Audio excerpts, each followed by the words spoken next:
ನಮ್ಮ ಹೆಸರು ರವೀಂದ್ರ ಕಮ್ಮಾರ್ ಅಂತ ಹೇಳ್ಬಿಟ್ಟು ಬಾಗಲಕೋಟೆ ತಾಲೂಕಾ ಉಪಾಧ್ಯಕ್ಷರು. ಈಗ ಘನ ಸರ್ಕಾರಕ್ಕೆ ನಾವು ಒತ್ತಾಯ ಮಾಡೋದು ಏನಪ್ಪಾ ಅಂತಂದ್ರೆ, ಈಗ ಆಲ್ರೆಡಿ ನಮ್ಮ ಉಡುಪಿ, ಮಂಗಳೂರು, ಚಾಮರಾಜನಗರ ಜಿಲ್ಲೆಯ ಕೊಳ್ಳೇಗಾಲ ತಾಲೂಕಿನಲ್ಲಿ ನಮ್ಮ ಸಮುದಾಯವನ್ನ ಎಷ್ಟಿಗೆ ಸೇರಿಸಿದ್ದಾರೆ ಈ ಹಿಂದೆ. ಅದೇ ತರನಾಗಿ ನಾವು ನಮ್ಮ ಸಮಾಜದ ಜನ ಬಹಳ ಕಡಿಮೆ ಜನ ಇರತಕ್ಕಂತ, ಎಲ್ಲ ಇಡೀ ರಾಜ್ಯದಲ್ಲಿ ಕೂಡಿಸಿದ್ರು ಬಹಳ ಕಡಿಮೆ ಜನ. ಅದೇ ಎಸ್ಟಿ ಇದು ನಮ್ಮ ಎಲ್ಲ ಇಡೀ ರಾಜ್ಯಕ್ಕೆ ವಿಸ್ತರಿಸಬೇಕಂತ ನಮ್ದು ಮೊದಲ ಬೇಡಿಕೆ. ಅದೇ ತರನಾಗಿ ಎರಡನೇ ಬೇಡಿಕೆ ಏನಪ್ಪಾ ಅಂತಂದ್ರೆ, ನಮ್ಮ ವಿಶ್ವಕರ್ಮ ನಿಗಮದಿಂದ ಬೇರ್ಪಡಿಸಿ ಪ್ರತ್ಯೇಕ ಕಮ್ಮಾರ ನಿಗಮವನ್ನ ಸ್ಥಾಪನೆ ಮಾಡಬೇಕು.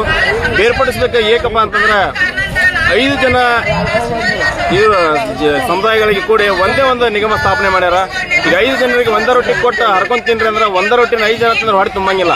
ಈಗ ಆಲ್ರೆಡಿ ಪ್ರತ್ಯೇಕ ನಿಗಮವನ್ನ ಬೇರೆ ಬೇರೆ ಸಮುದಾಯದವರಿಗೆ ಕೊಟ್ಬಿಟ್ಟಿದಾರ. ಈಗ 5 ಜನರಿಗೆ ಕೂಡ ಒಂದೇ ನಿಗಮ ಕೊಟ್ಟರೆ ಅವ್ರು ಹೊಡೆ ತುಂಬಂಗಿಲ್ಲ. ಅದೇ ತರನಾಗಿ ಎಲ್ಲರಿಗೆ ಸವಲತ್ತುಗಳು ಸಿಗಂಗಿಲ್ಲ. ಹೀಗಾಗಿ ನಮ್ಗೆ ಪ್ರತ್ಯೇಕವಾದ ಕಮ್ಮಾರ ನಿಗಮವನ್ನ ಸ್ಥಾಪನೆ ಮಾಡಬೇಕು ಅಂತ ಎರಡನೇ ಬೇಡಿಕೆ.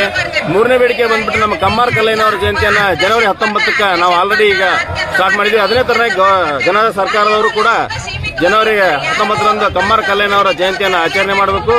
ಅದೇ ತರನಾಗಿ ನಮ್ಮ ಕಮ್ಮಾರ ಸಮುದಾಯಗಳಿಗೆ ಪರಿಕರಗಳನ್ನ, ಕೆಲಸ ಮಾಡಲು, ಉದ್ಯೋಗ ಮಾಡಲು ಪರಿಕರಗಳನ್ನ ಒದಗಿಸಬೇಕಂತ ಸರ್ಕಾರಕ್ಕೆ ನಾವು ಒತ್ತಾಯ ಮಾಡ್ತೀವಿ. ನಿಮ್ಮ ಹೆಸರು ಹೇಳಿ?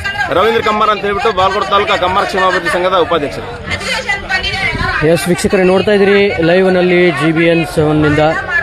ಈಗಾಗಲೇ ಬಹಳಷ್ಟು ಸಮುದಾಯಗಳು ST ಸಮುದಾಯಕ್ಕೆ, ST ಕ್ಯಾಟಗರಿಗೆ ತಮ್ಮನ್ನು ಸೇರಿಸಬೇಕು ಅಂತ ಹೇಳಿ ಹೋರಾಟವನ್ನು ಮಾಡ್ತಾ ಇದ್ದಾರೆ. ಈಗ ವಿಶ್ವ ಕಮ್ಮಾರ ಸಮುದಾಯಗಳ ಒಕ್ಕೂಟ, ರಾಜ್ಯ ಕಮ್ಮಾರರ ಸಂಘ ಕರ್ನಾಟಕ, ಇವರು ಈ ಬೆಳಗಾವಿಯ ಸುವರ್ಣಸೌಧದ ಬಳಿ ಪ್ರತಿಭಟನೆಯನ್ನು ಮಾಡ್ತಾ ಇದ್ದಾರೆ. ಕರ್ನಾಟಕ ಸರ್ಕಾರದ ಬೆಳಗಾವಿಯಲ್ಲಿ ನಡೆಯುತ್ತಿರುವಂತಹ ಚಳಿಗಾಲದ ಅಧಿವೇಶನದಲ್ಲಿ ಕಬ್ಬಿಣದ ಕೆಲಸ ಮಾಡುವಂತಹ ಕಮ್ಮಾರ, ಕಂಬಾರ, ಗೆಜ್ಜೆಗಾರ, ಲೋಹಾರ ಹಾಗೂ